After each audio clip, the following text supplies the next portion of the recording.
A very good morning in Jai Hind class 12th. Continuing with chapter number 7, that is directing. Dear student, yesterday we are done with the first style of leadership. Yesterday we have already discussed the styles of leadership, that there are three important leadership styles which are based on the use of authority, and they are autocratic or authoritative leadership. Second is participative or democratic leadership, and third is free reign or laissez-faire leadership. Yesterday we are done with the autocratic or authoritative leadership, and today we are going to discuss the rest of the other styles of leadership. So come to the next point, that is second style of leadership, that is participative or democratic leader. What kind of leader is he? See, a democratic leader is one who gives orders after consulting the group member. As I have already told you with the example of Mr. Lalit, that he asked the foremen, there were three foremen, look here, B, C and D. So Mr. Lalit asked them to set the targets and then discuss with them the way to achieve the targets. Okay, so here in when we are talking about participative or democratic leader, तो he is the one who generally give orders after consulting the group member. पहले ये consult करता है कि भाई क्या target हमारा होना चाहिए, उसको डिस्कस करता है, उसके बाद उसके लिए ऑर्डर देता है. ठीक है कि अब ठीक है, I am giving you order that you are suppose to do the work according to the way we have discussed. So he see to it that policies are worked out in group discussion. वो ये देखता है कि जितने मेरे साथ काम करने वाले हैं उनके साथ काम कर मिलकर कुछ काम हो सकता है. राइट, इनिशिएटिव अगर कोई लेता है किसी चीज़ को बताने में तो वो सुनता है उनको, and with the acceptance of the group he ask people to do the things. पहले वो स्केचिंग करता है, सारा डिटेल प्लान लेता है उनसे, and make it clear that praise और blame will be shared by all group members.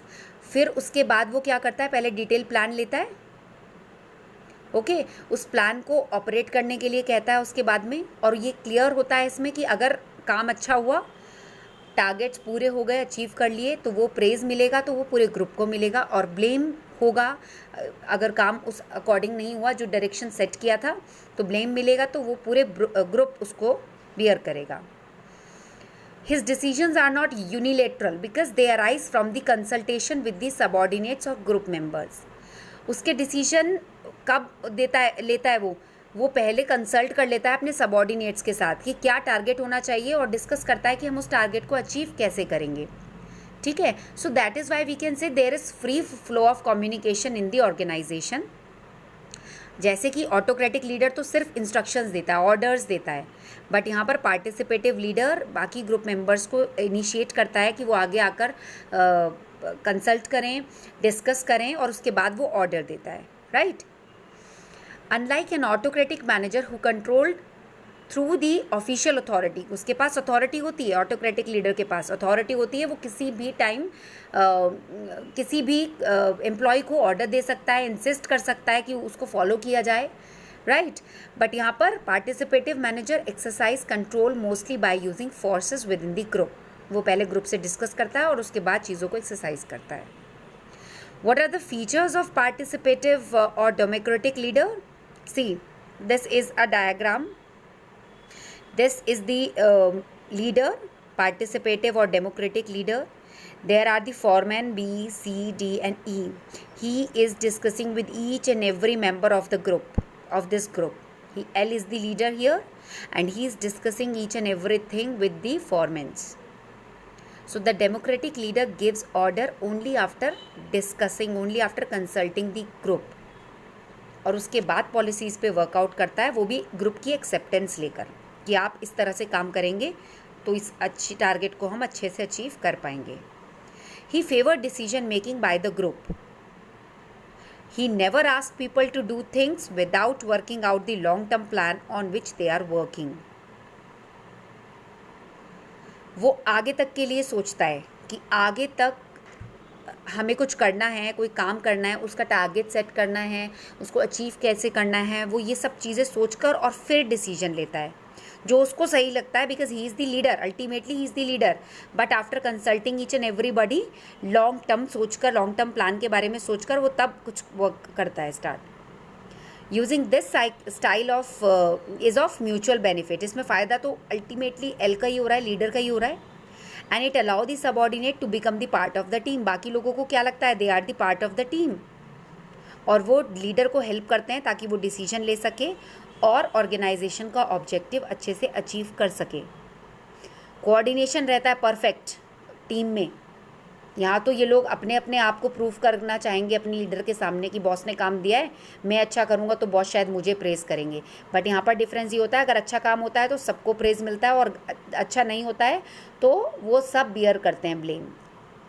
Okay, so this is what we have discussed about the participative leader style, leadership. Okay, next comes free rein or laissez-faire leader. A free rein leader does not lead but leaves the group entirely to itself. ये leader lead नहीं करता है, group को छोड़ देता है, सब कुछ आपके ऊपर है, ये प्रोजेक्ट आपको सौंप दिया गया है, अब आप इसे देखो कैसे करना है। He depends largely upon the group to establish its own goals and work out its own problems. He depends largely upon the group to establish its own goals. उसे सिर्फ अपने गोल से मतलब है, उसने काम बता दिया है, लीड कर दिया है कि अब मुझे तो रिजल्ट चाहिए। ग्रुप मेंबर वर्क देमसेल्फ, सब अपने आप काम करते हैं और प्रोवाइड देयर ओन मोटिवेशन, खुद से मोटिवेट।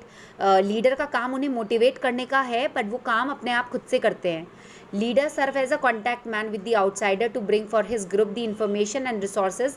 लीडर का काम यहाँ पर सिर्फ ये होता है कि बाहर से इन्फॉर्मेशन या रिसोर्सेज, जो कि नेसेसरी रिसोर्सेज हैं, जो कि चाहिए बी, डी और सी और ई को, ठीक है, तो वो इन्हें प्रोवाइड कराता है। एक प्रोजेक्ट दे दिया, L is the leader here, उसने समझा दिया कि this is my project, last result, and result मुझे ये चाहिए, इससे रिलेटेड आपको जो भी इन्फॉर्मेशन चाहिए, कोई भी रिसोर्सेज चाहिए, मटीरियल, इक्विपमेंट चाहिए, I will provide it to you, but I want the end result. This style is evident in research laboratories, जहाँ पर साइंटिस्ट बिल्कुल फ्री होते हैं अपनी रिसर्च करने के लिए और अपने डिसीजन लेने के लिए, लेकिन जो उनके ऊपर हेड होते हैं उनको तो एंड रिजल्ट चाहिए, जो डिस्कवरी है वो चाहिए। ऐसे एजुकेशनल इंस्टीट्यूशन में प्रिंसिपल कभी भी इंटरफेयर नहीं करते टीचिंग स्टाइल में फैकल्टी मेंबर्स के, but only assign the courses to be taught. उन्हें बता दिया जाता है पर्टिकुलर सेमेस्टर में कि आपको ये पढ़ाना है, हमें तो सिर्फ एंड रिजल्ट चाहिए। अगर रिजल्ट अच्छा आता है दैट्स वेरी गुड, स्कूल की गुडविल अच्छी होती है, but if not, so that means leader is lacking somewhere and the whole group is lacking somewhere. Though leader has already provided everything, each and everything, उसका काम सिर्फ resources, information, equipment, material provide कराना होता है। From then onwards, the faculty members are free. Like in school, the teachers are free to decide about the method of teaching. उन्हें बता दिया जाता है this is the course which you are supposed to take for the whole year. But teacher adopt their own method of teaching, books to be recommended and various teaching aids to be used. It's only up to the teacher here. तो यहाँ पर the leader, principal sir, is the free rein leader, or you can say laissez-faire leader. Free rein style appears to be more suitable when the subordinates are well qualified and trained. भाई देखो, इसमें अगर semi skilled है, unskilled लोग हैं, वो तो उन पर छोड़ दिया जाए अगर सारा काम, तो वो शायद काम ही नहीं करेंगे। तो ये ज़्यादा सक्सेसफुल वहाँ रहती है जहाँ सबॉर्डिनेट्स क्वालिफाइड होते हैं, ट्रेंड, सेल्फ मोटिवेटेड, उन्हें पता है हमें टारगेट अचीव करना है, हमें ये प्रोजेक्ट कंप्लीट करना है, and also prepare to assume responsibility, जिम्मेदारी लेने के लिए तैयार होते हैं। Like in school, teachers are there to teach you, nobody is there on the head of the teachers. It's just principal sir instruct them, guide them how to achieve the target, और वो curriculum provide कर देते हैं, but finally he want the end result. For that it is up to teacher, she adopt the method of teaching, she recommend any of the book, she can use various teaching aids, right? So the features of free rein style of leadership are, first, it creates an environment of freedom at the workplace. देखो, जहाँ पर आप काम कर रहे हो, अगर आपके पास फ्रीडम है तो एक अच्छा एनवायरनमेंट क्रिएट होता है। Leader avoid use of power, उसको पता है मुझे मटेरियल प्रोवाइड कराना है, इन्फॉर्मेशन प्रोवाइड करानी है, इक्विपमेंट रिलेटेड चीज़ें, तो वो पावर का कम यूज़ कर पाता है. Free rein leadership is also known as laissez faire leadership, as I have told you here, which means no interference in the affair of subordinate. Once the subordinate get to know what the organization is expected from them, उसके बाद यहाँ पर leader का काम ख़त्म हो जाता है, उनका कोई इंटरफेरेंस नहीं होता. That is why we can say that leader a laissez faire leader. A free leader he depend largely upon the group. वो ग्रुप पे डिपेंड होता है, उसको काम कराना है सबसे, उसे गोल अचीव तभी हो पाएगा जब वो पूरा ग्रुप कोऑर्डिनेशन के साथ काम करेगा. And the group work out its own problem, अपनी प्रॉब्लम पे खुद से वर्कआउट करते हैं. Group member work themselves as per their own choice and competence. Group member अपनी चॉइस से काम करते हैं जिस वे में वो कैपेबल है. ठीक है. Leader exist as a contact man with the outsider to bring information. देखो आपके स्कूल में प्रिंसिपल सर सीबीएसई से रिलेटेड, एनसीईआरटी से रिलेटेड, बुक से, सीबीएसई से, कहीं से भी कोई इन्फॉर्मेशन होती है, उनका काम है just to provide those in particular information to the teachers, and it is the job of the teachers to do work on it, right? And the resources the group require for accomplishing the job. And school, the job is accomplishing the goal is to get the end result, 100% result in board examination, right? अच्छा, इसके कुछ demerits होते हैं बेटा. It ignore the contribution of leader in task accomplishment. सारा काम तो subordinate करते हैं, तो जब काम अचीव हो जाता है तो सारी की सारी वाहवाही किसके पास जाती है? सबऑर्डिनेट्स के पास. लीडर, दो लीडर इज़ देयर, बट काम किसने किया? सारा काम करके कंप्लीट करके किसने दिया? सबऑर्डिनेट्स ने. तो समटाइम्स उसका कंट्रीब्यूशन इग्नोर हो जाता है. It fails to check the undesirable activities of the subordinates at the right time. कई बार सबऑर्डिनेट्स का मूड नहीं होता है, वो किसी और एक्टिविटी में इन्वॉल्व हो जाते हैं, तो he can't keep a check, the leader can't keep a check on them every time, all the time, और एट द राइट टाइम. उनको लगता है ये काम इन्हें सौंपा हुआ है, ये करके देंगे, उसको तो सिर्फ एंड रिजल्ट चाहिए. It fails to give proper guidance and support to the subordinates in case of need. Sometimes it happens, leader को लगता है कि यार मैंने इनको काम दिया हुआ है, let them do the work, मैं तो बैठा हुआ हूँ, मुझे सिर्फ एंड रिजल्ट चाहिए. तो जो कई बार नहीं, हमें चाहिए ही होती है प्रॉपर गाइडेंस या सपोर्ट, तो वो नहीं मिल पाता है सबऑर्डिनेट्स को फ्रॉम द लीडर. तो अगर काम ख़राब होता है तो वो जो सबऑर्डिनेट्स हैं वो उनके ऊपर ही आता है, right? So, dear students, we are done with the 3 styles of leadership, that is autocratic, participative and free rein style. And here is the comparison of leadership styles. The first one is decision making. What in decision making? Autocratic style में क्या होता है? Leader is the whole sole decision maker. And participative में leader make decision, but कब? पहले वो consult करता है अपने सबऑर्डिनेट से, तब. यहाँ फ्री रेन में सबऑर्डिनेट्स खुद से अपना डिसीजन लेते हैं, उन्हें तो सिर्फ टास्क असाइन कर दिया जाता है. अब it's up to subordinates how they are performing it. Next is communication. यहाँ वन वे कम्युनिकेशन होता है. बॉस सबऑर्डिनेट्स को बता देता है what they are suppose to do, उन्हें इंस्ट्रक्ट कर देता है, ऑर्डर दे देता है. पार्टिसिपेटिव में 2 वे कम्युनिकेशन होता है बिटवीन बॉस एंड सबऑर्डिनेट, आपस में बातचीत होती है. फ्री रेन स्टाइल में free flow of communication among subordinates. अपना हमें सिर्फ एंड रिजल्ट दो, कैसी बात करो, कैसा काम करो, उससे मतलब नहीं है. बट ये दिया जाता है किसे? Those who are well qualified, well trained, self motivated and those who are prepared to assume responsibility, जो जिम्मेदारी उठाने के काबिल हों. Next is motivational technique. Fear and punishment. काम नहीं करोगे, जॉब से निकालने का डर, पनिशमेंट देने का डर, जिसे हम नेगेटिव इंसेंटिव कहेंगे. यहाँ पर काम अच्छा होगा, बॉस को भी अच्छा लगेगा और सबऑर्डिनेट्स को भी अच्छा लगेगा. रिवॉर्ड और इन्वॉल्वमेंट होता है, ये बहुत इंपॉर्टेंट पॉइंट है, इन्वॉल्वमेंट. तो this is positive incentive. Involvement मतलब ही पॉजिटिव इंसेंटिव हो गया. काम अच्छा नहीं हो या हो वो बाद में सेकेंडरी हो गया, but when the subordinates are there for doing the work by themselves, मतलब आफ्टर डिस्कसिंग, ठीक है, तो that is a kind of reward. Free rein style में सेल्फ डायरेक्शन, सेल्फ कंट्रोल, खुद से काम करते हैं, खुद से कंट्रोल करते हैं.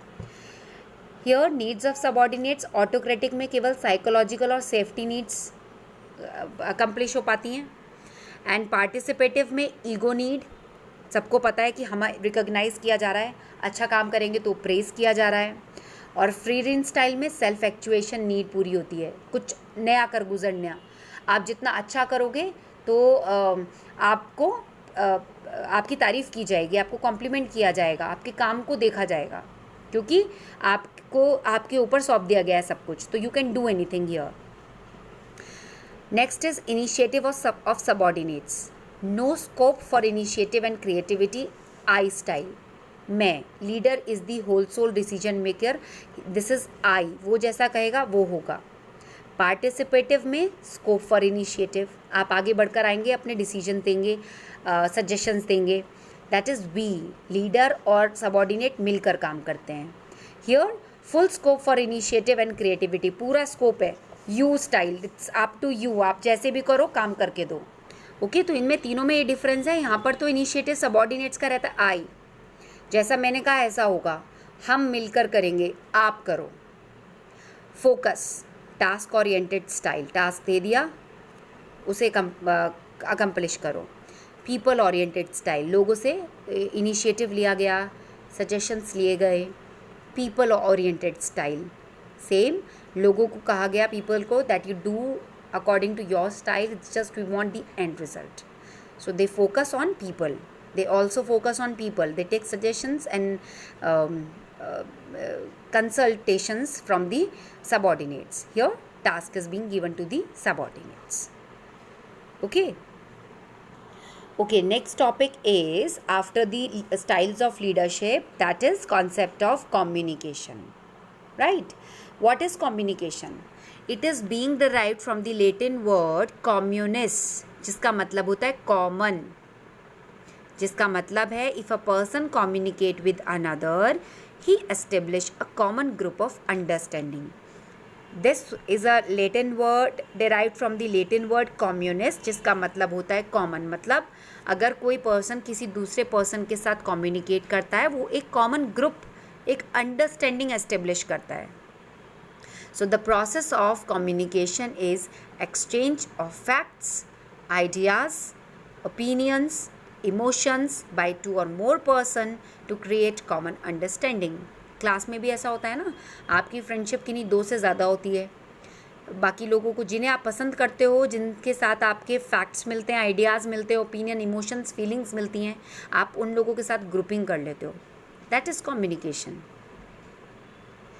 इसका मतलब सिर्फ सेंडिंग या रिसीविंग मैसेज नहीं होता है, इसका मतलब समझना भी होता है। जो आपको समझता है, जो आपकी फीलिंग्स, आपके फैक्ट्स, आपके ओपिनियंस, आपके आइडियाज़ को समझता है, आप उसके साथ ग्रुपिंग कर लेते हैं। Okay, so it is a bridge of meaning and understanding between two or more people. A bridge of meaning and understanding मतलब हम कुछ हमारे पास कोई बात है और दूसरा उसको समझ रहा है, तो ये उसके बीच में एक ब्रिज को करता है। That means it is a two way process. मैंने कुछ बोला, आपने समझा, आपने कुछ बोला, मैंने वो समझा। So what is the definition of communication? It is a process by which people create and share information with one another in order to reach common understanding, right?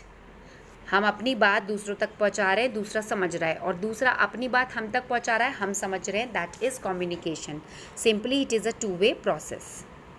Let's read out the features of communication. First, it involve at least two people. दो लोगों की ज़रूरत होती है, एक जो message send करे, दूसरा जो रिसीव करे। ये टू वे ट्रैफिक होता है। प्रोसेस ऑफ कम्युनिकेशन कभी भी कंप्लीट नहीं होता जब तक दूसरा हमारी बात को ना समझे। समझना, understanding is very essential part of communication, but it does not imply agreement. कि हम समझेंगे ही समझेंगे इम्पॉर्टेंट नहीं है।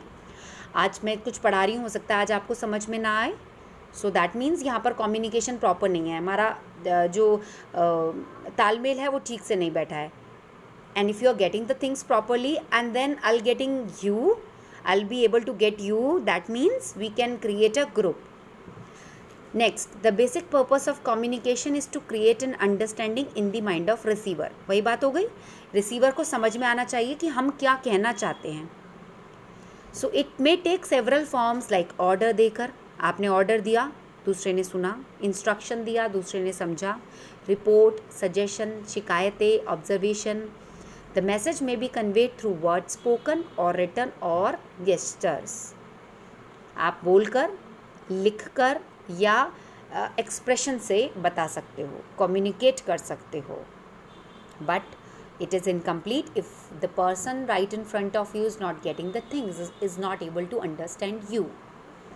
Okay, so I think that's all for today. Tomorrow we will discuss the elements of communication process. Thank you. Have a good day.